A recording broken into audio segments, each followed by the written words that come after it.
This is awesome! One of those open marriages. Wow. Is Parramatta more than sport and cars? Mama's hungry. I'm terrified to die like my father.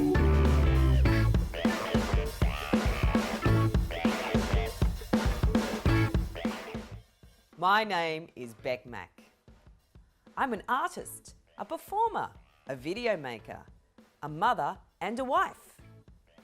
I have been obsessed about talking to people about love. At the moment. You in love at the moment? Are you in love at the moment? Are you in love with the moment, Ray 6?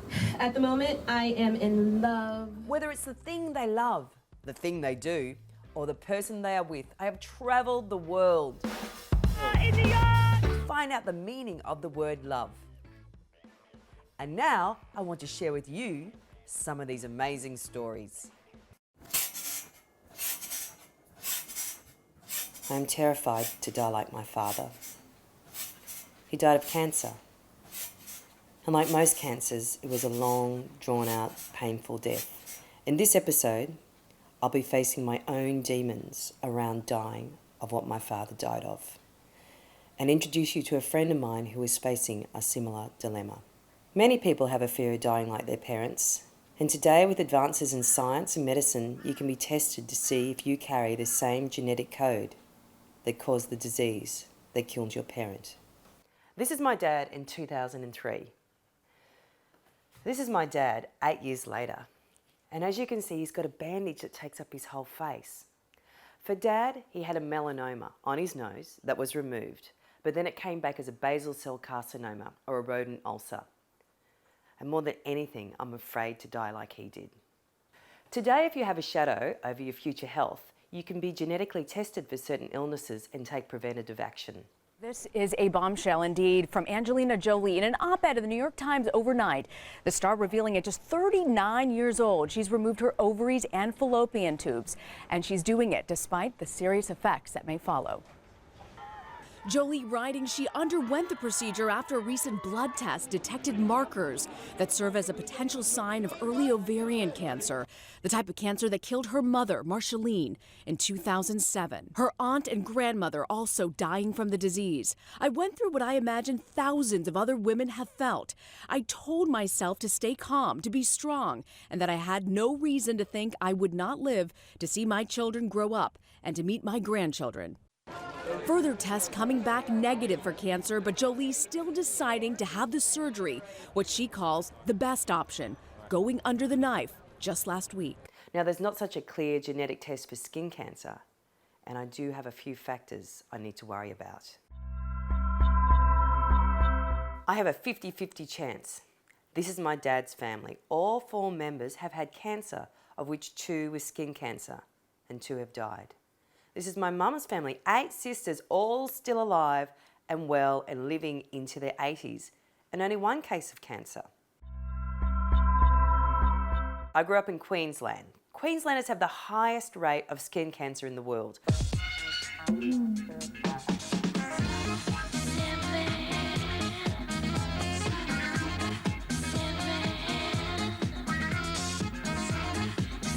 More than 430,000 Australians are treated a year for skin cancers. Of these, over 10,500 new cases of melanoma are diagnosed. Each year, there are around 1,600 deaths from melanoma and non-melanoma skin cancer.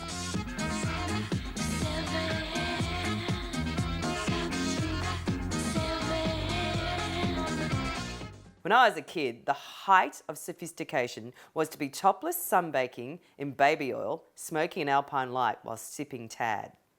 Slip, slop, slap was the message. Slip, slop, slap, in the sun this summer sun. Slip, slop, slap, slop, slap, slip on a shirt, slop on sunscreen and slap on a hat. Slip, slop, slap. But the climate of Queensland is all about the sun. When you're hot, you're hot.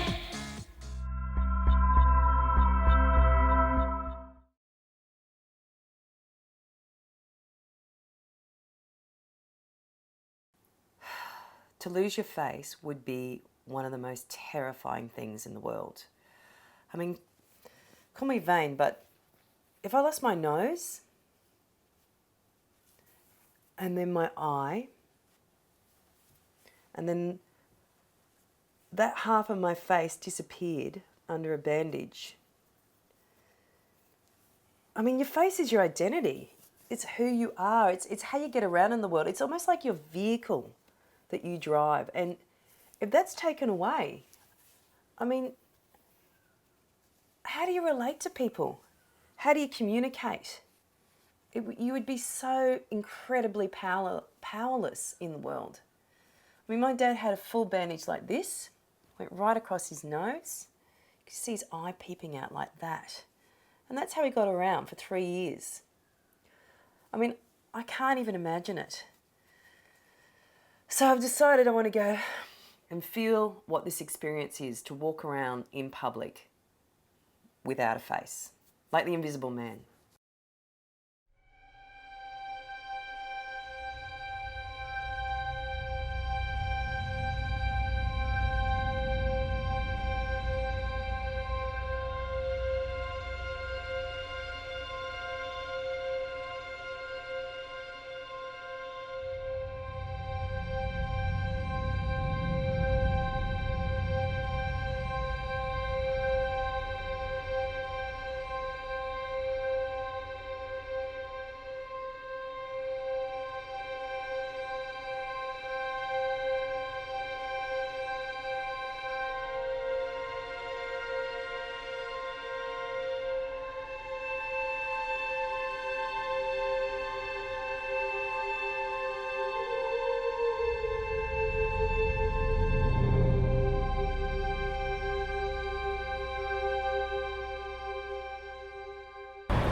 Coming up next, you're going to meet the aunt who chose to have a hysterectomy instead of dying like her mother. This is awesome! One of those open marriages. Wow. Is Parramatta more than sport and cars? Mama's hungry. I'm terrified to die like my father.